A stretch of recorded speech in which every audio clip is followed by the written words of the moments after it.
Hi, everybody. We're talking with a very special guest on the phone with us, Cathy Richardson, with the legendary Jefferson Starship. They're going to be appearing in concert Friday night, October 12th at Evangeline Downs in Opelousas. Cathy, thank you for joining us on 92.5. Thank you so much. How you doing? Great, Cathy. I've got my tickets for the show. It should be a fantastic show. Awesome. I hope so. I want to invite all your fans to visit your website, jeffersonstarship.com. It's got your concert shows, videos, pictures. And the first thing I got to ask you, Cathy, your thoughts on the passing of Marty Ballin, who died last week, one of the original founding members of Jefferson Airplane. Yeah, it's a huge loss to the music community and to the world, really. Marty wrote some of the greatest love songs of all time, and we were just stunned. We got off the stage on Thursday night, and the story hit rollingstone.com, and our phones started blowing up, and we all kind of found out at the same time. It's a very sad loss. Did you have the opportunity to play music with him?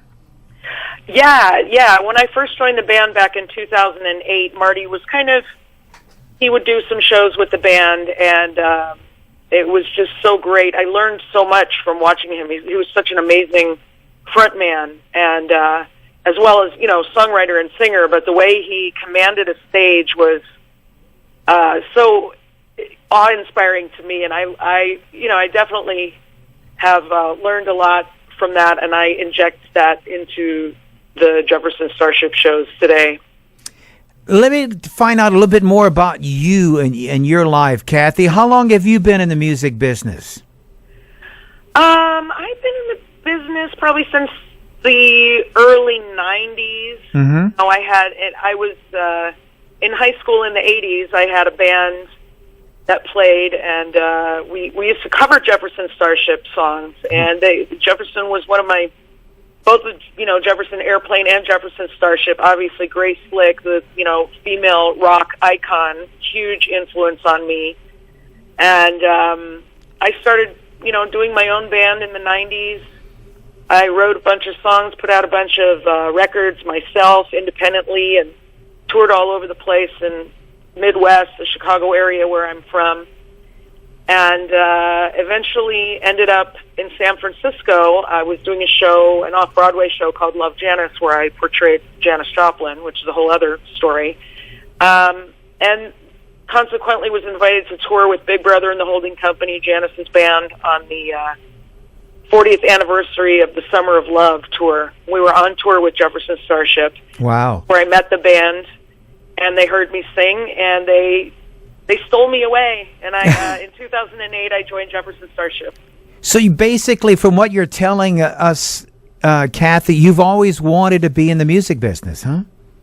Yeah, absolutely, and I have been in my own way, with my own music and stuff. I was nominated for a Grammy in 2004 for my independent album, The Road to Bliss, and I've just been kind of making my way in the biz, and never in my wildest dreams thought that I would end up being, the singer in Jefferson Starship, one of my favorite bands. It was never on, not even a consideration. I mean, I know it sounds like the plot to that movie, Rockstar or whatever, but it's a surprise for me as well. Growing up in high school, Cathy, who was a big influence on you to get you in where you're at today? Well, Grace Slick, obviously. My biggest influences, I would say, are Ann and Nancy Wilson of Heart. I kind of wanted to be both of them. I play guitar and I sing, and Ann Wilson's voice to me, just something about her voice just hit me to my soul, and that's sort of where I went, and Grace, Janis, the 60s, the San Francisco sound, all of that was hugely influential on me. It must have been quite a thrill to pick up the mantle left to you by Grace Slick. Oh my God, beyond words. And last year, 2 years ago after Paul Kantner passed away. Uh-huh. The Grammys awarded Jefferson Airplane the Lifetime Achievement Award. And for the telecast, since Grace doesn't sing anymore, she decided, she conferred with the band and chose me to sing in her place, which was wow, incredibly mind-blowing. And I'll never forget, I was having breakfast at a local restaurant, and my phone rang, and it was China Kantner, Paul and Grace's daughter, and she says, "Mom wants to talk to you." And she put Grace on the phone, and she, they said, we want you to do this Grammy thing, and if you say yes, you're doing it. It's you. So I was, I felt like I won the Lifetime Achievement Award. For those who live in outer Mongolia who never heard of Jefferson Airplane or Jefferson Starship, how about describing the type of music your band plays? Oh my gosh! Well, it's so Jefferson Starship is a classic rock band rooted in coming from the ashes of Jefferson Airplane, which was like the consummate American rock band in the late 60s, psychedelic rock, classic rock, and a catalog that spans 3 decades, and now into the future. We're getting ready to release some new music soon, so it's so hard to explain, but the Jefferson thing to me was always a collective of these like-minded but very different individuals coming together to make music that was really not like anyone else. And I don't know. I've lost my train of thought. It's hard to describe the kind of music because, like you said, I mean, you span generations of music from the psychedelic years of the 60s all the way to the classic rock music today. Exactly. Yeah. Thank you. You said it better than I did. Well, look, I want to talk about your new album. Your publicist tells me that you guys are coming out with a new album. Tell us a little bit about it. Well, after Paul died, Paul Kantner was an original founding member of Jefferson Airplane and Jefferson Starship, and Paul was the leader of our band, the remaining 5 of us, who, have been, the torch has been passed on to us to continue, and we have David Freiberg, original member, and Donnie Baldwin, a historic member and an original member of Starship, the offshoot from Jefferson Starship. It takes like a few episodes of Behind the Music to tell this. But, so it's the group now consists of David Freiberg, Donnie Baldwin, me, Jude Gold on guitar, and Chris Smith on keyboards, who's been in the band for 20 years. And we really felt like when Paul passed away that we wanted to continue, but also not just to be like a jukebox of all the old songs, but to really use the platform that we have to make new music in that spirit, in that collective spirit, and using our voices to speak out for things that the band was speaking out, love, social justice, peace, those kinds of things. So we started, we have one song that's finished. It's going to be our first single called What Are We Waiting For, which is something that Paul used to say to us all the time. So it's dedicated to Paul. It's in Paul's spirit. And we're writing a song with Grace. She's given us lyrics. Chris just pulled out this song that he wrote with Marty years ago. So I think it will be new music, but it will also be touched by, obviously, by the 4 parents. 4 parents? Is that a word?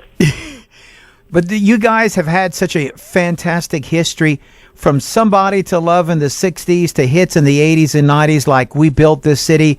I want to ask you, Cathy, what was the biggest thrill or honor you and your band has ever received? Or is there one show that sticks in your mind over all the others? Wow. I just so many things flashed into my mind when you just said that. Obviously, getting to with Jefferson Airplane for the Lifetime Achievement Awards was amazing for me. I'm flashing on us playing in Golden Gate Park for 100,000 people on the 50th anniversary of Woodstock. We actually did the 50th anniversary of Woodstock in Bethel Woods. There's an amphitheater now on the same grounds where Woodstock used to be. We did a series of concerts a couple of years ago for veterans and veterans who are wounded in combat and come back with PTSD and all this, terrible afflictions from being in combat. And so we did a bunch of free concerts for the vets, and that was amazing. We received a certificate of appreciation from the Department of Defense, which is a pretty amazing thing when you think about it, for this like hippie band from the 60s. And just so many thrilling moments. It's just an ongoing thrill to be part of this incredible legacy. How many shows does your band average in a year? I think we're averaging about 70 shows a year now. Wow. But we're ready to kick it up a notch. Were you on the road last night? No, we were we played Thursday, Friday, Saturday, and I came home yesterday. Well, look, I had a chance to check out your website last night, and I got a kick checking out your what do you call it? A vlog, a video blog? Yeah. Showing the so-called glamorous life of a rock and roll band. Yeah. Share an interesting story about living on the road, Cathy. Absolutely. I mean, when I joined the band, I was not at all like I imagined it would be. And it is a lot of hard work. It's a lot of time away from home.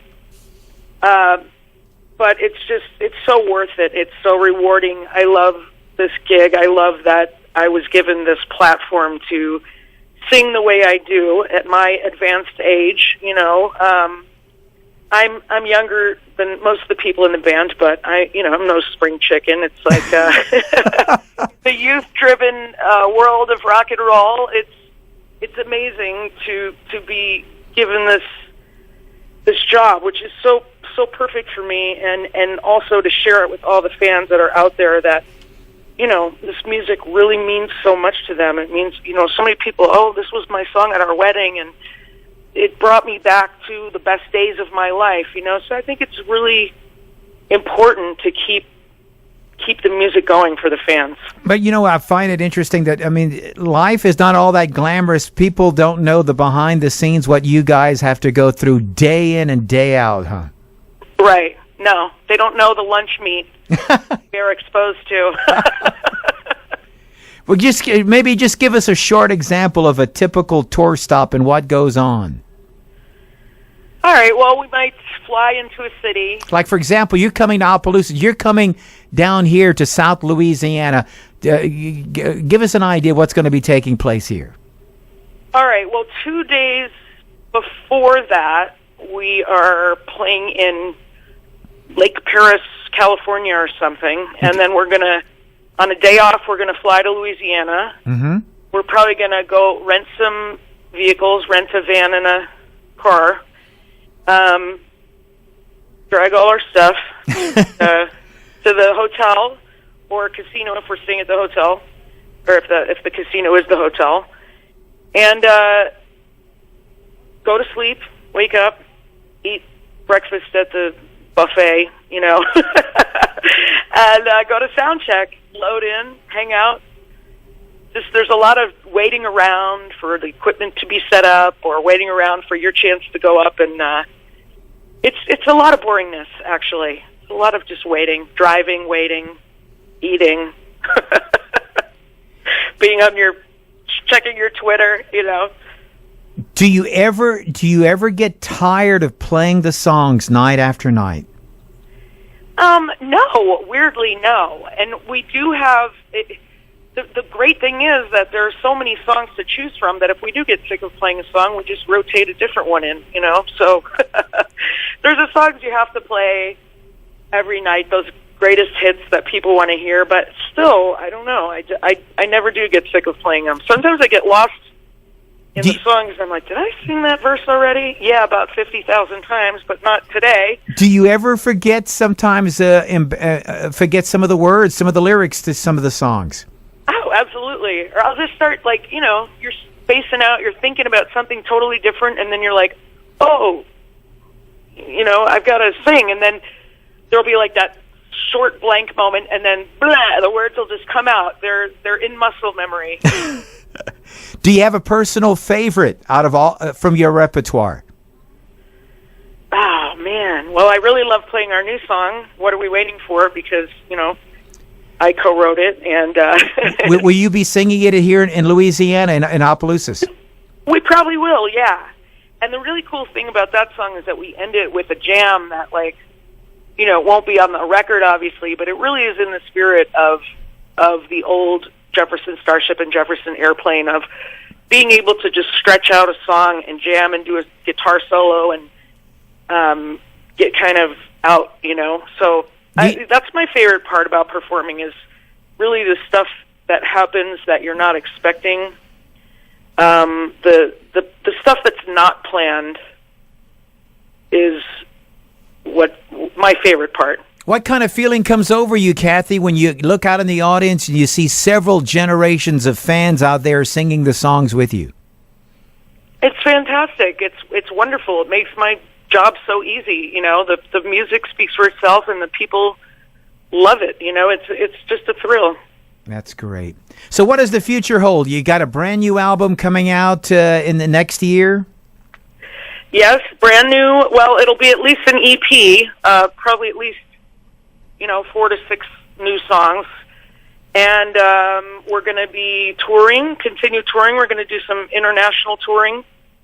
I don't know if it's too early to announce. We're going to New Zealand in January. We're doing some shows with Toto. And hopefully a lot more. Great. Well, look, I want to thank you for taking time from your schedule to be with us. I want to wish you all the best with your tour and your new album, and we're looking forward to seeing you in Opelousas at Evangeline Downs. Cathy Richardson of Jefferson Starship, our special guest right here on Classic Hits 92.5. Thanks again, Cathy. Thank you so much.